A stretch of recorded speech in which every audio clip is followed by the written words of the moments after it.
Hello, this is a troubleshooting video for your Mrlin 400, and this is specifically if you get an error number 4, that's the fourth LED that's illuminated while this is red, and that means there's a blockade between two of the chambers.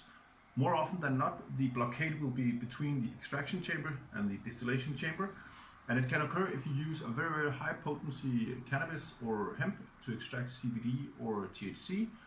And then after having done the extraction, you leave it in the unused for some time, and that can cause the small flow controllers to get a little bit sticky, and then you have to clean them. It's something we're working on a software patch on. We'll release within the next few weeks, but until then, this is a guide how to fix it. So what you do, you make sure your Mrlin machine is on, and this is very important. You have to reset it to make sure the valves are in the correct position. So you press and hold the two outermost buttons for a few seconds until it blinks like this, and now the valves will reset and they're open, and that means you can push some liquid through it. Then you need to put a glass here because you're going to push some liquid through, so you don't want to splash it everywhere. Make sure it's closed. You don't have to close it very tight.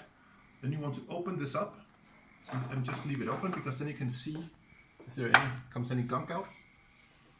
Then you want to take some pure alcohol. I have a little bit here. Isopropanol you use for the extraction is very good to use.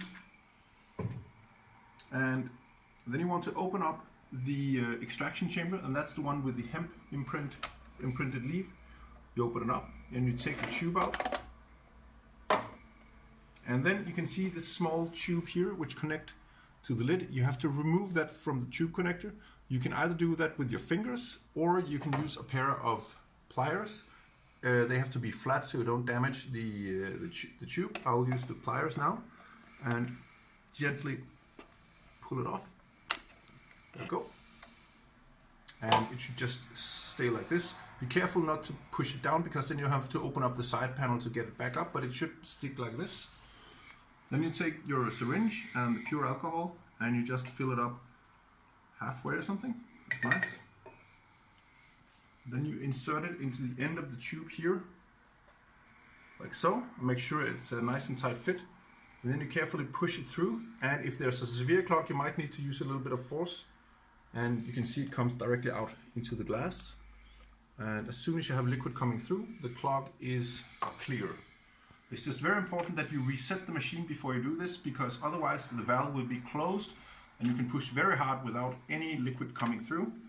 Then once you're done, you take using your fingers and push it onto the connector again. And again, if you have some pliers, carefully just push it all the way in. Then you can put this back, close up the lid, and give it another go. It should be good now.